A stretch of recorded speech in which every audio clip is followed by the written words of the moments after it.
The reason why I got Jeremy as our second guest is really because I started Twitter about 6 months ago, and Jeremy is, I think, definitely one of the top 5 people that I've been like observing or like reading from.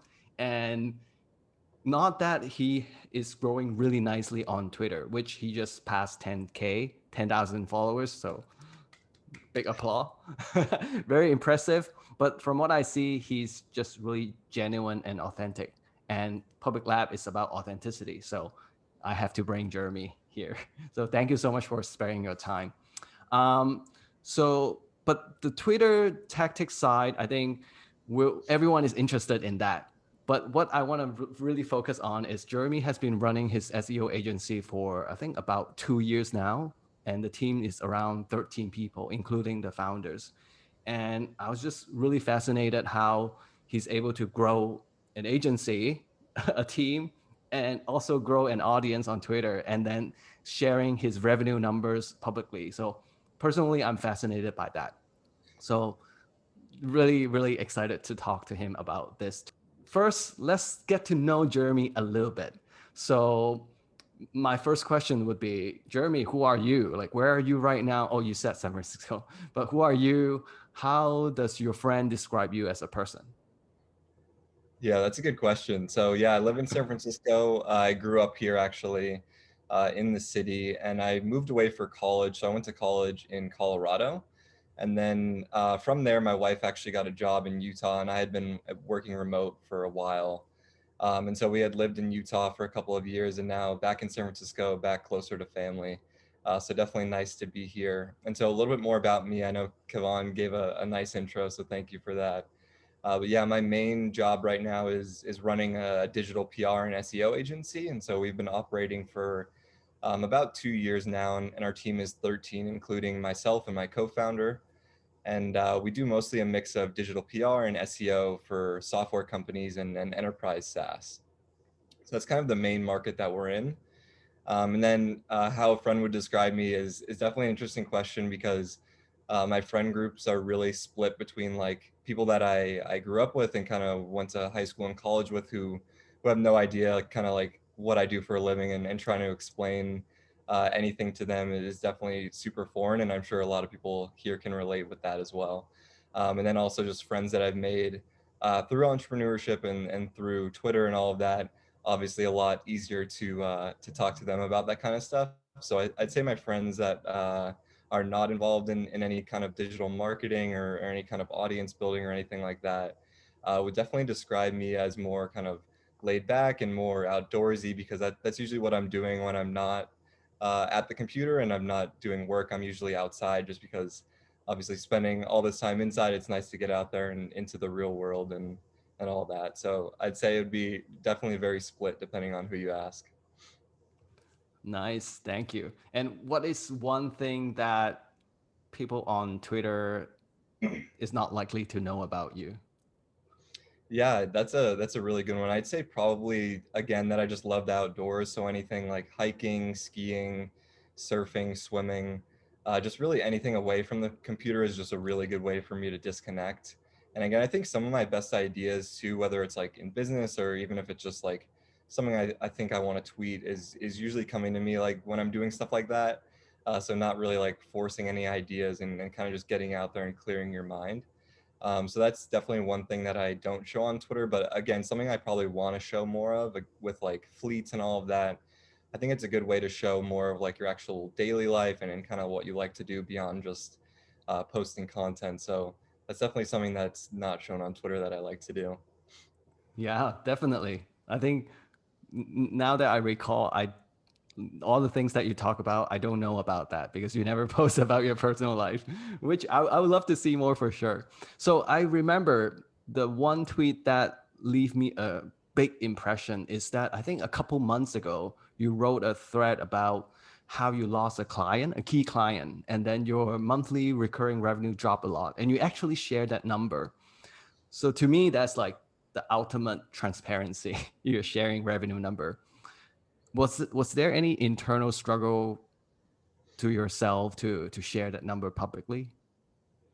Yeah, so just for some context for anyone else listening here that may not have seen the tweet, I think it was like maybe 2 or 3 months back now. So we were doing maybe around, I want to say like 100,000 in monthly recurring revenue. And the account was about like 20,000 in monthly recurring revenue. So they were a really large client, one that we had been working with for over a year at that point. And so definitely kind of like a big hit just to ourselves and then obviously to revenue numbers.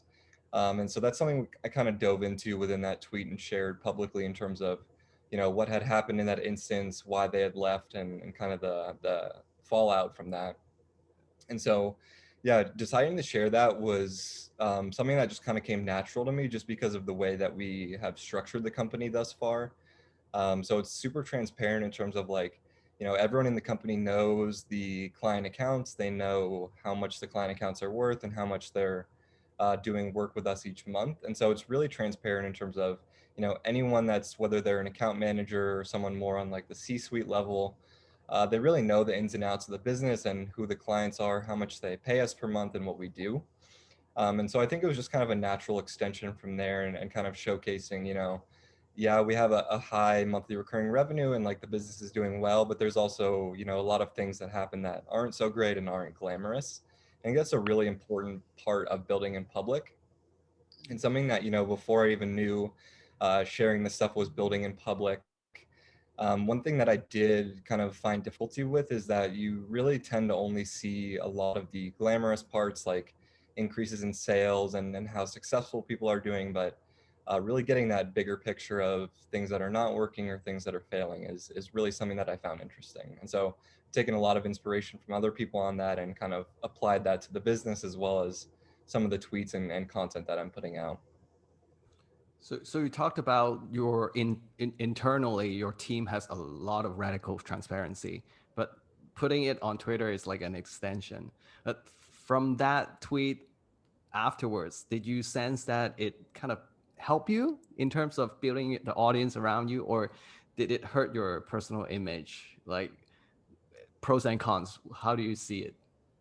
Yeah, it's a really good question. I think, the way I look at it is basically if it hurt my image in any way or lost me any followers, that's okay. Those people probably weren't my true audience anyways.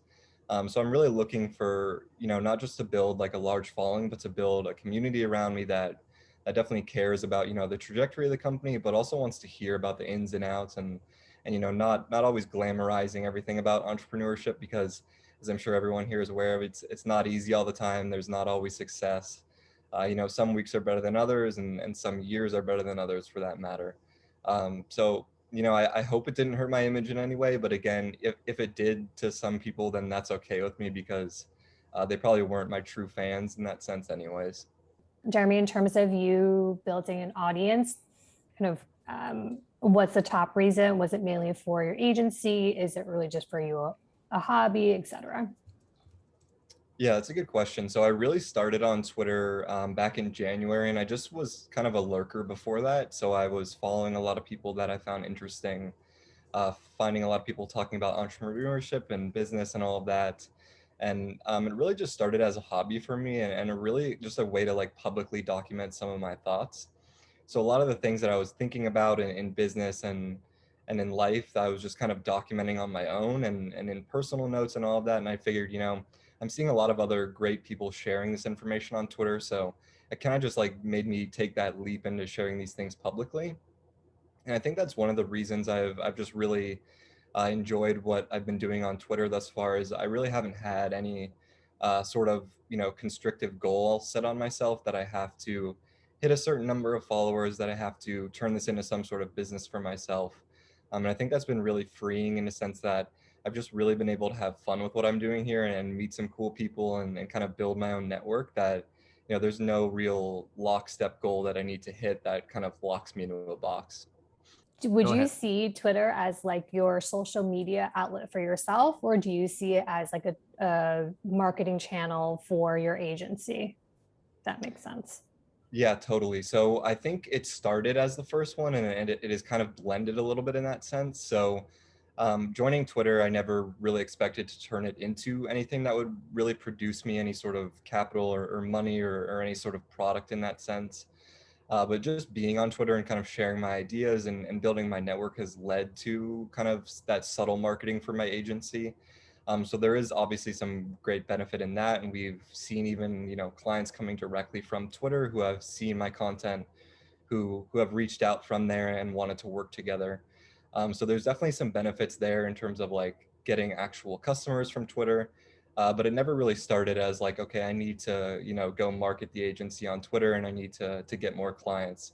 It was kind of just a natural progression from there. Yeah, I think you answered this question to some extent, but it's funny. I was reading a tweet recently about someone who was part of the building in public movement when he was an early stage company. And as he got bigger, he realized he needed to stop because basically because it was a problem that his clients could see how much he was making, how much they were worth to him, et cetera, et cetera. And I guess I was just curious if you had any thoughts about building in public as an early stage company versus building in public as you become more of an established company. Yeah, that's a great question. So I really started back in kind of the January area, and before that, I had actually done some kind of transparent writing about some of the company growth on a few different blogs. One in particular was canny.io, and so that was one where I published a piece kind of on our first year growth and what everything looked like there. So that was a little bit like pre Twitter era for me. But the stages haven't really changed too much for us yet. And, it's hard to say if that will change when we hopefully double or triple the size of the company within the next couple of years. So it is definitely difficult to say. But as is, it hasn't changed too much from kind of the early stages when we were, just 3 or 4 people to what we are now, which I'm obviously very thankful for, just because that's kind of the way we like to run things. And I hopefully don't see that changing, but I do see how there can be issues as you scale with that, just like kind of sharing this information and then clients seeing it. But we've had great reception from clients already that, are, good friends with us or work with us currently, that have seen the content, have seen what I'm posting, and they really resonate with it and the transparency of it. So I think there are some really, really good benefits there to just being open about this kind of stuff. Hey, hi, Jeremy. So, with your SEO background, I wanted to ask you how much of SEO writing is similar to or not similar to thread writing, and I mean, do the two skills complement each other, supplement each other? How does that work out? Yeah, it's a really good question. I think there is a lot of overlap in terms of, writing content, whether it's for SEO, copywriting on your blog, or writing a thread. And so there's a lot of overlap in terms of how you structure the content, specific keywords you're using in that content, and then different kind of copywriting techniques that come into play. So one thing I've noticed a lot is essentially treating like the first tweet of your thread as a quick, snappy intro. And it's something that I do with SEO content as well. So intros are tend to be in content, they tend to be a little bit too long. And so the real goal of an intro is kind of just to get people hooked and to get them reading the next paragraph and get them into like the actual valuable content that you're trying to get them to read. And so using a lot of techniques like bucket brigades and SEO copywriting is really useful to get people kind of hooked in there and starting to read, and then also not burying the lead. So this is one thing that I do a lot in SEO content. So if it's a piece of content going on a blog, you want that kind of first line or the first 1 to 2 sentences to really touch on the specific subject that you're talking about. So for example, I just wrote a thread this morning on kind of landing page headlines. And so within that first line, I really made it clear that essentially what people are reading is going to be a specific amount of tips on landing page headlines. And here's kind of the value that you should expect from reading this, and then kind of just diving straight into the content itself. So there's definitely some overlap in terms of SEO copywriting there. And I've just been like an SEO writer and a content marketer for years now. So there is definitely some benefit to that, and kind of having that experience of writing more longer form content, but also trying to keep people interested in reading content that's long, because that's not always easy when you're writing potentially like thousands of words and trying to keep people interested in actually reading that. Hey, Jeremy, how are you? Well, thanks for being with us. And thanks for your help in the past. Actually, you've helped me a couple of times, so very grateful. This one's a bit of a strange one. So when you're trying to add value to people, whether that's through written content or through another medium and kind of problem solving, how do you make sure that you can help as many people as you can in a valuable way without running out of time to actually assist them? So, for example, something I've done yesterday, I tried to help some people. I actually only had 5 people ask me a question. So I've gone away and helped 5 people. And I'm thinking I've only got 100 followers. And that was problematic in terms of like the effort to support these people and the amount of time I had left in the day. So how do you kind of get that balance right? Because I don't want to be in a situation where I want to support people, of course, but I can't actually do the stuff which is my day job. So yeah, if that makes sense. Yeah, absolutely. That's a great question, and definitely something that I'm still trying to work out for myself. So as an example, I recently did an AMA when I hit, I think, 5,000 followers on Twitter. And I didn't realize kind of how many questions I would be getting and how much interaction would come from it. So I ended up spending pretty much half the day responding to questions on there. And so that's a great example of probably what not to do in the long run, when, especially as you grow and kind of doing the exact opposite of what you're asking for there. But yeah, I mean, I think as you grow, kind of just communicating with your community members and seeing what the most common topics that they're interested in are.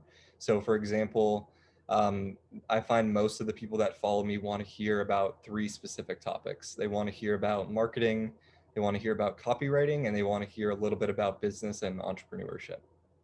And so kind of establishing those 3 kind of core principles really helps you outline what content is going to be valuable to everyone that's reading.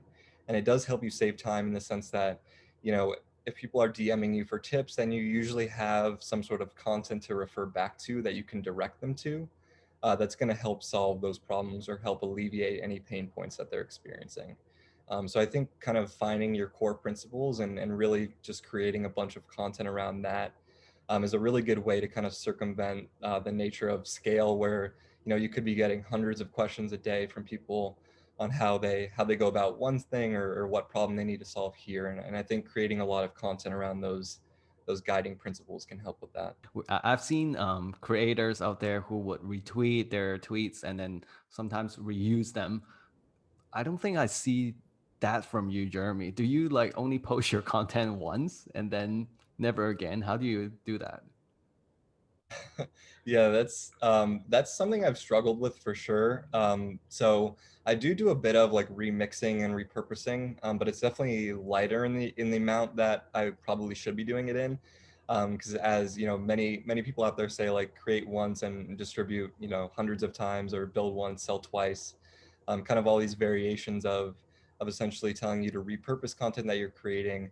And so I definitely do go back to some content that I've previously created, and I kind of just look for core principles in there. So rather than kind of just restating what I already said, I kind of look to essentially what the core message was that I wanted to send from that tweet. And then I kind of remix that in terms of the delivery. So for example, I might go back a couple months to a tweet that did really well, and I might look to see, okay, what's the kind of takeaway message that people are getting here, and how can I restate that in a more unique or exciting way in the future. But then again, I do often retweet some of my tweets that, you know, maybe from like a day ago, just because I do have a lot of followers that are on different time zones.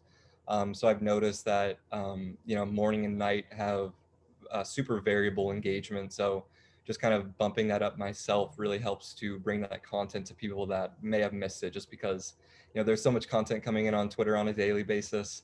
That, you know, retweeting yourself it kind of seems weird and definitely feels weird when you're doing it, but it really does help people that are following you and trying to find that content.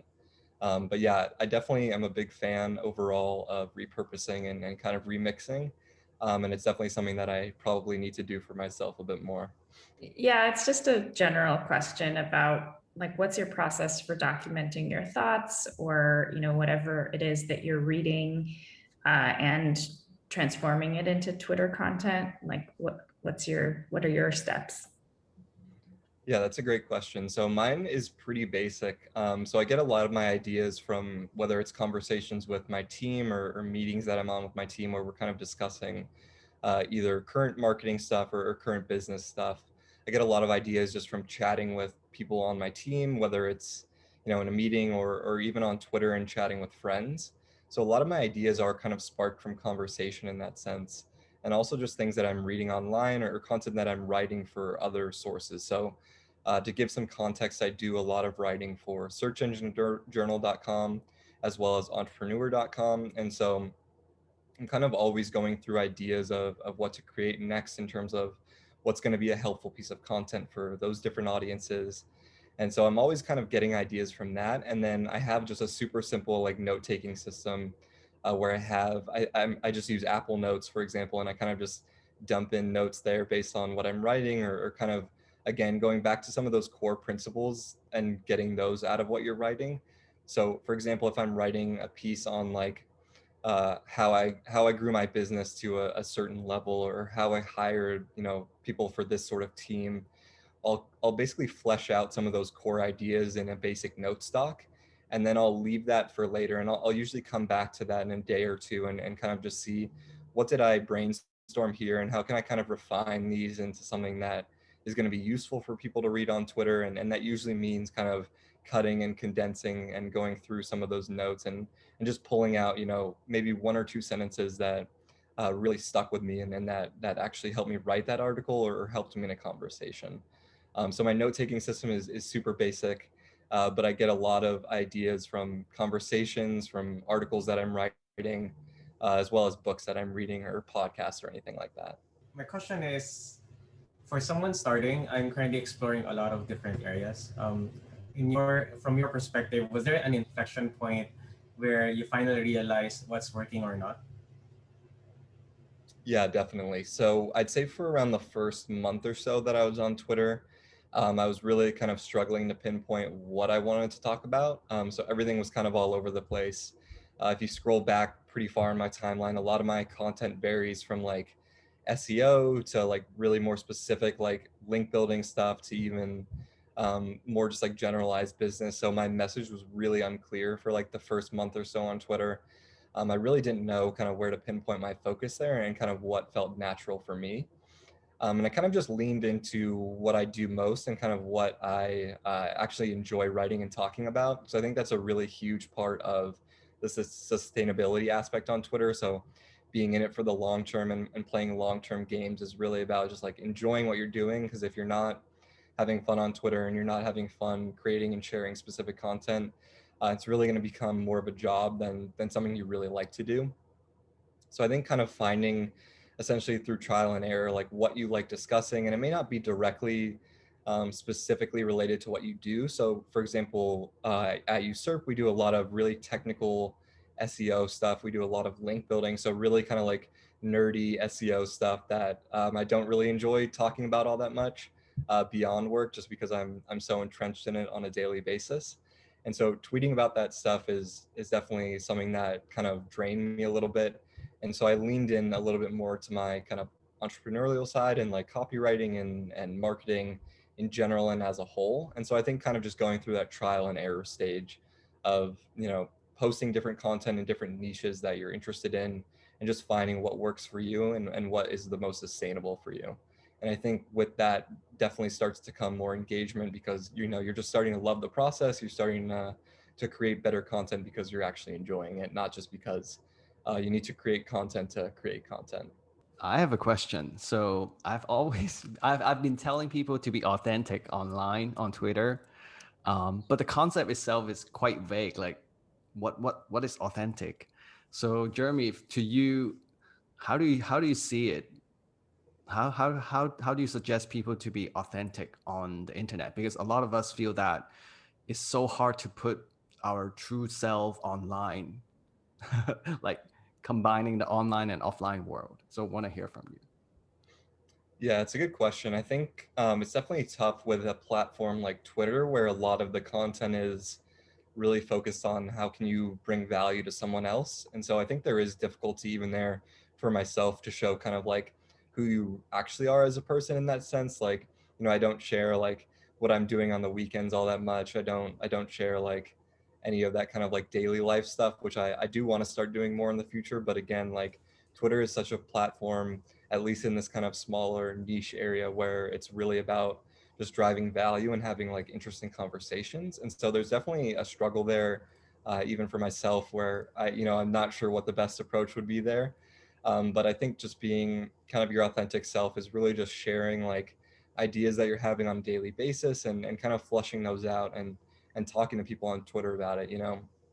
It's kind of less of a need to force ideas for the sake of providing value, and kind of just flushing out ideas that you already have on your own, things that come up in what you're doing on a daily basis. So if you're creating a product for other people, or a software, or you want to sell some sort of ebook, or you're launching anything digital, I think just talking about your experience trying to do that is super valuable for others to read, just because so many of us are doing the same things. We want to learn what worked for you and what didn't. And so I think there's just a lot of unique and authentic value in kind of just being yourself and sharing the things that you're doing, because it's interesting for me to read, and it's probably interesting for you as well. So I think just kind of sharing what you're doing is more than enough. Do you like, how can somebody bring traffic to their blog via Twitter? I mean, can they, first of all? It seems that people don't actually like to click through to links, and people on Twitter want to stay on Twitter. So, like, are there any best practices, or like, we should really focus different, focus on Twitter only for the Twitter audience and not for the blog audience? Yeah, it's a really good question. So typically I don't, like you said, don't post any links or anything like that on Twitter, just because usually people are on the platform, obviously, to stay on the platform and consume content there, rather than be directed to a blog or anything like that. I think one way to potentially circumvent that is to write sort of a short and snappy thread, and then include that link to your blog at the very end for people who are looking to dive a little bit deeper there. But generally speaking, I think, yeah, I mean, it's definitely tough to drive direct blog traffic from Twitter. So I, generally speaking, treat them as separate audiences in that sense. I think a good way to bridge the gap is to have some sort of email newsletter. So where you can essentially bring some of your audience from Twitter over to that email newsletter, and then you can share with them like a list of relevant articles for the week or anything like that. I think that's a good way to kind of bridge that gap. Yeah, it's really interesting, Jeremy, to hear you say that your priority is to kind of not have Twitter become a job, and really tweet what you like tweeting, and kind of not go through like the day-to-day things that you don't enjoy as much. How do you balance that with do you go through the analytics to see what your audience likes, and like how did you figure out your three big buckets that people like? So balancing the internal of what you want versus the external of audience building. Yeah, I think I got really lucky in that sense that, the things that I started to find myself enjoying tweeting about were resonating more than the things I didn't enjoy tweeting about. So in the beginning, I was tweeting mostly about kind of nitty-gritty SEO type of content. And I noticed that just like the kind of negativity that comes with SEO in that sense, is people are just very like stuck in their ways in the SEO industry in particular. People have, their own ways of doing things. There's a lot of different paths to success with SEO.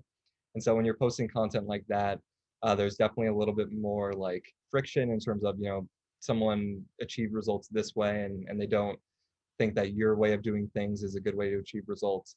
And so I wasn't enjoying that. And I kind of just found naturally that as I started tweeting about those three buckets, that the engagement just started to go up in general. And I think that also does have something to do with kind of just the nature of picking a little bit more broader topics. So tweeting about like link building in specific, or digital PR, it's definitely a smaller segment of the whole digital marketing universe. Whereas things like just marketing in general, and how to market your business, and how to do copywriting for your website is stuff that really applies to a broad amount of people that could utilize this information. And it's also stuff that I like talking about. And I do check analytics from time to time, just to kind of make sure that, this content's resonating. And if it's not, then it's probably something I need to switch up. But I definitely start to focus less on analytics, especially as I'm kind of seeing content resonate more, just because, again, I don't want to get caught in that trap of kind of checking, likes and retweets and comments, and kind of basing my success or happiness on anything like that. Yeah, that makes a lot of sense. You described like your tweets going more for a broader audience versus a very niche. I guess in my mind, I was thinking about it more as like a beginner's marketing versus like expert or professional level. And so obviously the audience on Twitter more likely to be on the beginners, but you're spending your day-to-day in the expert level. So how do you balance the two? When you're so deep into your day-to-day of expert, you feel like that's like the easy content to tweet about versus like kind of retreating back into the beginners. That's probably like newer content that you have to think of. Yeah, for sure. Yeah, that's a really good point and something that I definitely notice when I'm creating content. And so one thing I do there is I essentially look at what a more complex topic is, and then I try to summarize kind of the main lesson or goal that would become of that type of topic. So if it's something about, really kind of detailed SEO or how you drive organic traffic to your site and how that can help you increase conversions or anything like that, I'll usually distill like the main points and the main core message that I'm looking for there. So it could be, talking about using different channels to market your business or what the best channel is for a certain business model that you're running. So really just trying to essentially take something complex and really tease out what the core message is from that and what's something that can be relatable to someone who, they haven't spent 10 years in SEO. So how can I make something like this just more simple and more relatable on that kind of scale? Most valuable content comes straight from my mind at the time. Like I don't really use Apple Notes or any Twitter Notes stuff really at all. I just don't. For me, it doesn't seem like I'm going to be adding value. But what happens if you find yourself in a situation like me when you don't schedule and you just emotionally you're not ready for Twitter that day? You don't want to contribute to the wider discussion. You don't want to speak to your friends on Twitter, and you don't want to be involved. But obviously, the you tomorrow has a sense that really you should have shown up, because I'm hearing a lot about people being consistent and people showing up, and I've been here for maybe 40 days and I'm already tired of showing up in some ways because I get quite exhausted. I think Twitter exhaustion is a real thing. So how would you combat that if you were someone who didn't feel like scheduling stuff? Very difficult, sorry. Oh, no worries. Yeah, no, that's a really interesting question and definitely something I've dealt with. So as Kevon kind of alluded to, I usually don't schedule anything. So I make a somewhat of an exception for threads that I've kind of like done a lot of work on or planned, just because I kind of have a specific like time frame that I want to release those where I can actually be around to engage. And that's usually not the case after I've kind of spent time writing a thread. I don't usually want to post that and then sit there and kind of engage back, just because they are kind of draining to write, as I'm sure all of you have experienced. Just like creating kind of longer form content is really tiring and exhausting. So generally speaking, I don't schedule anything else beyond that. Kind of similar to you, Luke, I kind of just dump thoughts in like the draft section of Twitter, and maybe I'll come back to that in a couple of hours and change a couple words and refine something and make it a little bit more presentable, just because my brainstorms are usually pretty all over the place. So I think, and I mean, in terms of Twitter exhaustion too, something I absolutely face on pretty much a daily basis, and something that is a struggle even when I do enjoy creating the content. There is, this drive that people are putting out to, you need to tweet 5 times a day and it needs to be super valuable every time you tweet. I definitely disagree with that a lot when I see posts like that. Just because in my own experience, I've seen, I post once or twice per day maximum. Some days I don't post. Some days I post one tweet and it's, nothing crazy insightful. It's kind of just something I was thinking on the spot. And so I think there's clearly value in showing up consistently. But I do think it is a little bit extreme in some circles where people are promoting you to tweet, 5+ times per day, and each tweet needs to be insanely valuable, because that's just really just not sustainable in the long term. And I think if you have the ability to post 5 really unique, really valuable original tweets per day, then I would love to have a conversation with you, because that's something that I personally have no idea how to do. So I usually stick to 1 to 2 tweets per day. Some days I wake up and I have zero clue what I'm going to tweet. Nothing seems to be clicking. I write down thoughts and I can't put together a sentence for the life of me. And so, that day I just might not tweet, and I might just respond to other people's tweets and kind of get ideas from there and get ideas from conversations instead. So my question is, how do you detox from Twitter? Like, do you have a time box? Do you time box it, or do you turn off notifications? Like, Twitter addiction is real, right? And especially if you're creating a lot of content, you want a lot of engagement, and then you get very quickly hooked onto the platform. So how do you manage to keep a distance from it? Yeah, definitely Twitter addiction is real, especially kind of in the earlier days when I started. It was definitely using it way more than I should. I probably still use it way more than I should. And so one thing that's really helped has definitely been time blocking parts on my calendar, just making sure that I have like dedicated time to be posting and engaging back. So for example, I usually do this maybe in the mornings and then a little bit in the evenings. So in the morning, I might dedicate 30 minutes to putting out a post and then responding to people that are engaging, also looking on my feed and seeing what interesting content comes up, who can I, connect with and engage with, and what other people's tweets I can support. And also just having conversations with friends there. And time blocking has really helped with that. But also, yeah, I mean, turning off notifications at some point is really key, just because every time your phone lights up, you want to check it. Even if your phone isn't lighting up, the first app you're going to open is probably Twitter, and you're going to be kind of obsessively trying to scroll and refresh. So I think definitely, either putting your phone in the other room or doing anything like that, kind of just really actively taking a stance and kind of removing yourself from the situation is really good. But I think time blocking has probably been the most helpful aspect for me. And then, maybe if I get 10 minutes throughout the day here or there, I'll jump on there, I'll talk to some people and do that.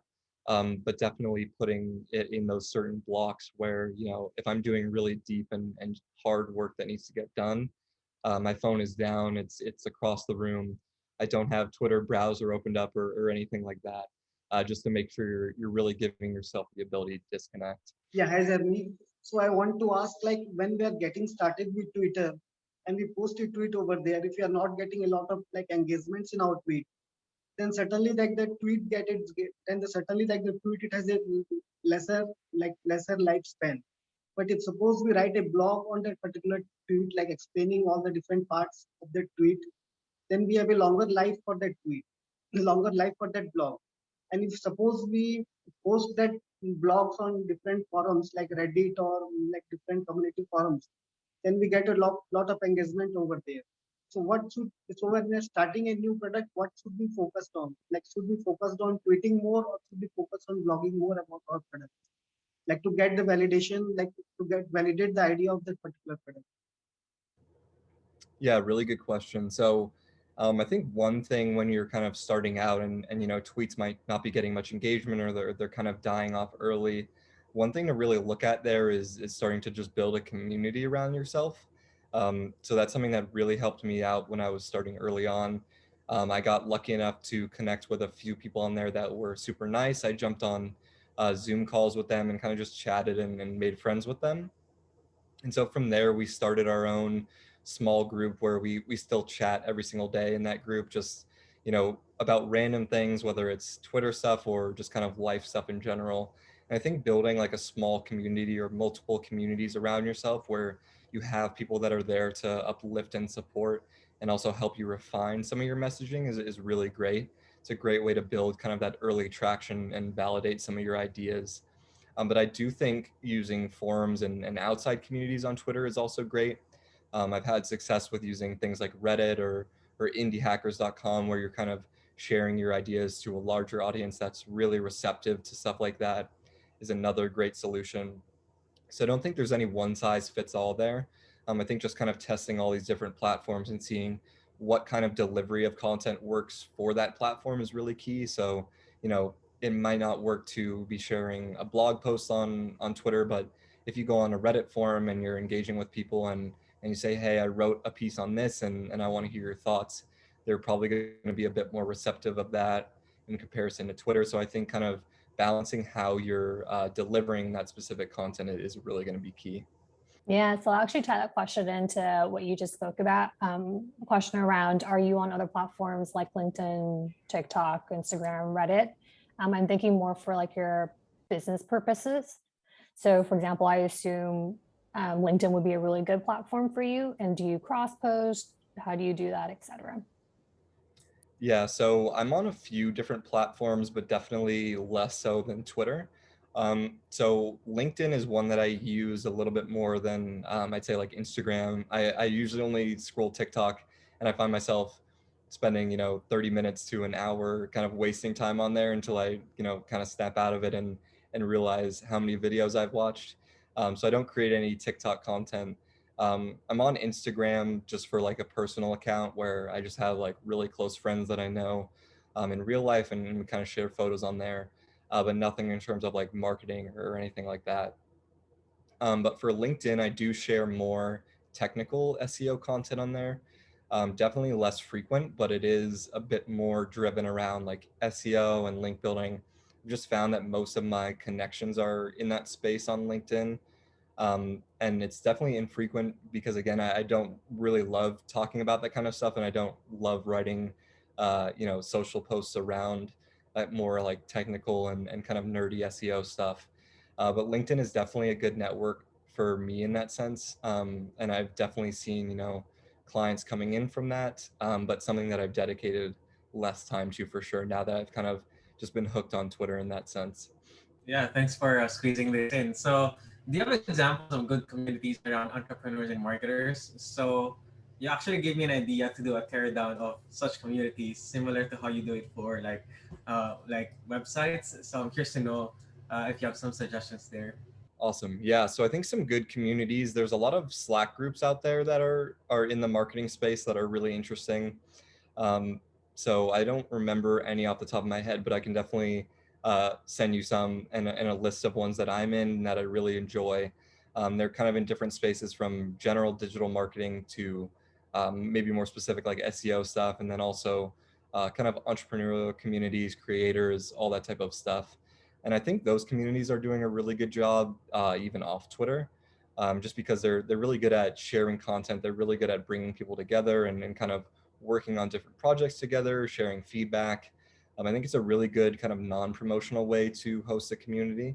So I'd say those are a really good place to start if you're looking for examples of really active and engaged communities. All right, last question from me. So Jeremy, is there anything exciting that you're working on lately that the few of us here and the people watching the video can hop on to follow your journey? Because I saw something quite exciting 2 hours ago. Yeah, so I have a few things kind of in addition to the agency that we are currently working on. So my business partner in the agency and I acquired a SaaS tool a little bit earlier, or actually the end of last year. And so it's a little bit less kind of usable by everyone, and it's a little more niche and targeted. But I can drop a link in the chat to it if anyone wants to check it out. So it's called Wordable.io. You might have potentially heard of it before. So this is a SaaS tool that we had acquired last year. Been working on it for around 6 months or so now, kind of just perfecting it, kind of basically overhauling it from what it was before. So it was a pretty successful tool before, doing somewhere around like 4.5K a month in monthly recurring revenue. And so we've used this tool for years just on our own. And so we decided to go ahead and acquire it from the people that were selling it, who we actually had known before as well. And we kind of have spent the last 6 months just making it as good and as user friendly as possible. And so kind of overhauling the software there. So that's kind of one of our fun side projects that we have going on that I don't talk as much about, but I might in the future. It's not as relevant in terms of being like a usable product for everyone out there, because it's definitely more niche in the sense that it's targeting like agencies and companies that are publishing a lot of high volume content per month. And then another thing that I'm kind of working on in the background right now that Kavan alluded to was basically like a landing page guided course. And so that's something that I'm essentially working on just from stuff I've written over the years, tests that I've compiled from the last 4 to 5 years that I've been doing copywriting for websites, landing pages, blog posts, and all that. So that's something fun that I'm kind of teasing right now. Something that I'm working on and should be hopefully available within the next 20 to 30 days. Thank you so much, Jeremy, for spending your 1 hour with us. Yeah, absolutely. Great. Yeah, thanks for having me. So thank you so much, everyone. Have a nice day. See you next time. Awesome. Thanks, everyone. Have a good one. Bye-bye. Yeah. Bye.